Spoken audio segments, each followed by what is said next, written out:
നമ്മൾ പഠിക്കുന്ന അടുത്ത trick reset the font to the default fonts. So എന്താണ് ഡിഫോൾട്ട് ഫോണ്ട്? തീർച്ചയായിട്ടും ഒരു ഡോക്യുമെൻ്റ് സ്റ്റാർട്ട് ചെയ്ത് കഴിഞ്ഞാൽ, ന്യൂ ഡോക്യുമെൻ്റ് സ്റ്റാർട്ട് ചെയ്തു, ഇപ്പോൾ ഒരു പുതിയ ഡോക്യുമെൻ്റാണ്, ഞാൻ കൺട്രോൾ N പ്രസ് ചെയ്തിട്ടാണ് ഇത് സ്റ്റാർട്ട് ചെയ്തത്. ഈ ഡോക്യുമെൻ്റ് സ്റ്റാർട്ട് ചെയ്ത് കഴിഞ്ഞാൽ പ്ലെയിനായിട്ട് നമ്മളുടെ ഫോണ്ടിൻ്റെ ഭാഗത്ത് കാണുന്ന ഇവിടെ മുകളിൽ ഇവിടെ സെലക്ട് ചെയ്ത് കഴിഞ്ഞാൽ ഇവിടെ ഏറ്റവും മുകളിൽ കാണുന്ന രണ്ട് ഫോണ്ട് കാണാൻ പറ്റും. ഇതിനെ ഡിഫോൾട്ട് ഫോണ്ടുകളെന്നും തീം ഫോണ്ട്സ് എന്നും പറയും. ഇവിടെ നോക്കുക, ഇവിടെ കൊടുത്തിരിക്കുന്ന രണ്ട് ഫോണ്ടുകൾ തീം ഫോണ്ട്സ് ആയിട്ട് കൊടുത്തിരിക്കുന്നത് കാംബ്രിയ എന്നുള്ളതും കാലിബ്രി എന്നുള്ളതുമാണ്. ഇത് തന്നെ കാംബ്രിയ എന്നുള്ളതിന് ഹെഡിങ് ആയിട്ട് ഉപയോഗിക്കാനുള്ളതും കാലിബ്രി എന്നുള്ളത് ബോഡി ആയിട്ട് ഉപയോഗിക്കാനുള്ളതുമാണ്. എന്ന് പറഞ്ഞിട്ടുണ്ടെങ്കിൽ ഞാനിവിടെ കുറച്ച് ടെക്സ്റ്റ് ടൈപ്പ് ചെയ്യാം. റാൻഡ് ഉപയോഗിച്ചിട്ടാണ് ടൈപ്പ് ചെയ്തത് കുറച്ച് പരീക്ഷണങ്ങൾക്കായിട്ട്. ഇവിടെ ഞാനൊരു ഹെഡിങ് സെലക്ട് ചെയ്തു, ഹെഡിങ് കൊടുത്തു. ഈ ഹെഡിങ് സെലക്ട് ചെയ്ത് കഴിഞ്ഞാൽ നോർമലി അത് ബോഡി ടെക്സ്റ്റാണ്. ഇവിടെ നോക്കുക, ഇതും ബോഡി ടെക്സ്റ്റാണ് കേട്ടോ. ഇങ്ങനെ സെറ്റ് ചെയ്തിരിക്കുന്ന ബേസിക് ഫോണ്ടിനെയാണ് നമ്മൾ ഡിഫോൾട്ട് ഫോണ്ട് എന്ന് പറയുന്നത്. ഇത് മാറ്റാം, പിന്നീട് നമ്മളത് പഠിക്കുന്നുണ്ട്. അപ്പോൾ ഡിഫോൾട്ട് ഫോണ്ട് എന്ന് പറഞ്ഞാൽ ഒരു ഡോക്യുമെൻറ്റേഷൻ്റെ ഭാഗമായിട്ട് നമ്മൾ മുൻകൂട്ടി സെറ്റ് ചെയ്ത് വെച്ചിരിക്കുന്ന ഫോണ്ടിങ് സംവിധാനമാണ്, അല്ലെങ്കിൽ ഒരു തീം ഫോണ്ട്സ് ആണ് എന്താ പറയുക ഡിഫോൾട്ട് ഫോണ്ടുകൾ. ഇനി ഇത് തന്നെ രണ്ടെണ്ണമാണ് വന്നിരിക്കുന്നത്. ഒന്ന് ഹെഡിങ് ഫോണ്ടും, രണ്ട് കാലിബ്രി ബോഡി ഫോണ്ടും. നമുക്കിത് ചേഞ്ച് ചെയ്യാവുന്നതാണ്, നമ്മളതിനെപ്പറ്റി പഠിക്കുന്നുണ്ട്. ഓക്കെ, എനിവേ നൗ ഇവിടെ നമുക്ക് ഇത് സെലക്ട് ചെയ്തിട്ടുണ്ട്. ഇതിലേതെങ്കിലും ഹെഡിങ് സ്റ്റൈൽസ്, ഈ കാണുന്നതെല്ലാം ഹെഡിങ് സ്റ്റൈൽസ് ആണ്. ഞാൻ ഒരെണ്ണം ഹെഡിങ് സ്റ്റൈലിൽ സെലക്ട് ചെയ്യുന്നു, ഹെഡിങ് നമ്പർ 1. സോ ഓട്ടോമാറ്റിക്കലി ഇവിടെ ഫോണ്ട് മാറി. ഞാൻ ഫോണ്ട് മാറ്റിയിട്ടില്ല, ഓട്ടോമാറ്റിക്കായിട്ട് ഇത് ഹെഡിങ് ആയിട്ട് മനസ്സിലാക്കുകയും ഇവിടെ ഫോണ്ട് കാംബ്രിയ എന്ന ഫോണ്ടിലേക്ക് മാറുകയും ഹെഡിങ് ആയിട്ട് സ്വീകരിക്കുകയും ചെയ്തിരിക്കുകയാണ് കേട്ടോ. അപ്പോൾ ബൈ ഡിഫോൾട്ട് അല്ലെങ്കിൽ ഡിഫോൾട്ട് ഫോണ്ട് എന്ന് പറയുന്നത് ആ ഡോക്യുമെൻറ്റേഷനിൽ തുടങ്ങുമ്പോൾ ഉണ്ടാവുന്ന ഫോണ്ടിങ്ങിനെയാണ്, അല്ലെങ്കിൽ അതിൻ്റെ സ്റ്റൈലായിട്ട് സ്വീകരിച്ചിരിക്കുന്ന ഫോണ്ടിനെയാണ് നമ്മൾ എന്താ പറയുക ഡിഫോൾട്ട് ഫോണ്ട് എന്ന് പറയുന്നത്.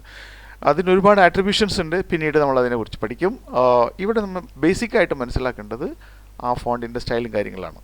ഇനി നമ്മൾ പഠിക്കാൻ ഉദ്ദേശിക്കുന്ന സംഗതി, ചില സന്ദർഭങ്ങളിൽ ഒരുപാട് ആട്രിബ്യൂഷൻസ് അപ്ലൈ ചെയ്തിട്ടുള്ള എന്താ പറയുക ഫോർമാറ്റിംഗ് ഒരുപാട് കൊടുത്തിരിക്കുന്ന എന്താ പറയുക ടെക്സ്റ്റൊക്കെ നമുക്ക് ചിലപ്പോൾ വന്ന് കിട്ടാം. ഫോർ എക്സാമ്പിൾ, നമ്മളിപ്പോൾ ഇവിടെ ഈ ഒരു പാരഗ്രാഫിനെ ശ്രദ്ധിക്കുകയാണെങ്കിൽ ഇത് നമ്മളുടെ ഡിഫോൾട്ട് ഫോണ്ട് അല്ല. കാരണം കാംബ്രിയ ആണെങ്കിൽ കൂടി അതിൻ്റെ സൈസ് ഒന്ന് വ്യത്യസ്തമായിട്ടുണ്ട്, സൈസ് മാറിയിട്ടുണ്ട്, മാറ്റം സംഭവിച്ചിട്ടുണ്ട്. ഇതുപോലെ തന്നെ നമുക്ക് ചിലപ്പോൾ മാറ്റം ഇതിന് ഒരു റെഡ് കളറ്, അങ്ങനെ പലതരത്തിലുള്ള മാറ്റങ്ങൾക്ക് അല്ലെങ്കിൽ ഫോർമാറ്റിങ്ങിന് വിധേയമായിട്ടിരിക്കുന്ന ഒരു പാരഗ്രാഫാണ്. അപ്പോൾ ഈ പാരഗ്രാഫിനെ ശ്രദ്ധിച്ചു കഴിഞ്ഞാൽ ഇതിൽ 18 സൈസുള്ള ഫോണ്ട് ഉണ്ട്, 14 സൈസുള്ള ഫോണ്ട് ഉണ്ട്, ചുവപ്പ് കളറുള്ള ഫോണ്ട് ഉണ്ട്, അതുപോലെ തന്നെ അണ്ടർലൈൻഡ് ഫോണ്ട് ഉണ്ട്, പച്ച കളറിലുള്ള ഫോണ്ട് ഉണ്ട്, ഇറ്റലൈസ് ചെയ്തിട്ടുള്ള ഫോണ്ട് ഉണ്ട് കേട്ടോ. ഒരുപാടെണ്ണത്തിൻ്റെ ഒരു മിക്സ്ചറാണിത്. നമുക്കിതിനെ ഒന്ന് ഫസ്റ്റിൽ ഒന്ന് എന്താ പറയുക എല്ലാം ഡിഫോൾട്ട് ഫോണ്ടിലേക്ക് കൊണ്ടുവരാം. അപ്പോൾ എന്താ ചെയ്യാം, സെലക്ട് ചെയ്യാം, അതിനെ മൊത്തം സെലക്ട് ചെയ്യാം, ഇങ്ങനെ സെലക്ട് ചെയ്യാം കേട്ടോ, ഇങ്ങനെ സെലക്ട് ചെയ്യാം.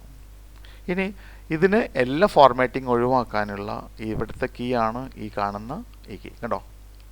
ഈ ബട്ടൺ അമർത്തി കഴിഞ്ഞാൽ ഇതിൻ്റെ പേര് ക്ലിയർ ഫോർമാറ്റിംഗ് എന്നാണ്. എന്ന് പറഞ്ഞാൽ അർത്ഥം നമ്മൾ അപ്ലൈ ചെയ്തിരിക്കുന്ന എല്ലാ ഫോർമാറ്റുകളെയും ഒരുമിച്ച് ഒഴിവാക്കി കളയും.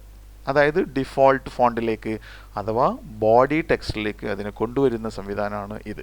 എല്ലാ ആട്രിബ്യൂട്ട്സും, എല്ലാ തരത്തിലുള്ള ഫോണ്ടിങ്ങിൻ്റെ എല്ലാ സംഗതികളും പോയി കിട്ടും. പഴയ വളരെ ബിഗിനിങ്ങിലുള്ള പ്രിമിറ്റീവായിട്ടുള്ള അല്ലെങ്കിൽ ഡിഫോൾട്ടായിട്ടുള്ള ടെക്സ്റ്റ് രൂപത്തിലേക്ക് നമുക്ക് കിട്ടും.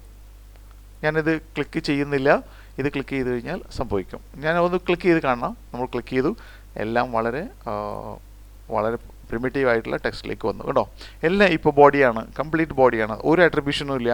നോർമലി അതിൻ്റെ 11 സൈസിലേക്ക് കാലിബ്രി എന്ന് പറഞ്ഞാൽ ബോഡി ടെക്സ്റ്റിലേക്ക് ഡിഫോൾട്ട് ഫോണ്ടിലേക്ക് വന്നു. ഇനി ഞാൻ അൺഡു പ്രസ് ചെയ്ത് പഴയ രൂപത്തിലേക്ക് തന്നെ വന്നു.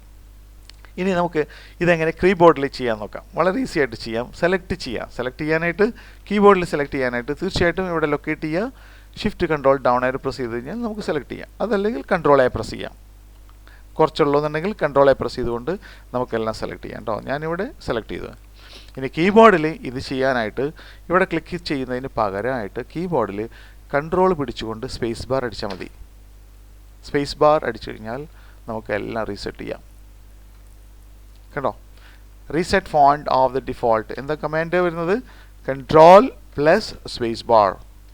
ഇത് ഉപയോഗിച്ച് കഴിഞ്ഞാൽ നമുക്ക് തീർച്ചയായിട്ടും ഫോണ്ട് റീസെറ്റ് ചെയ്യാനായിട്ട് സാധിക്കും. എന്നാൽ ഇവിടെ ഇതിൽ സെലക്ട് ചെയ്തുകൊണ്ട് നമ്മൾ ഇതിനെ സെലക്ട് ചെയ്തുകൊണ്ട് കൺട്രോൾ സ്പേസ് ബാർ അടിച്ചു കഴിഞ്ഞാൽ അത് എന്തായി?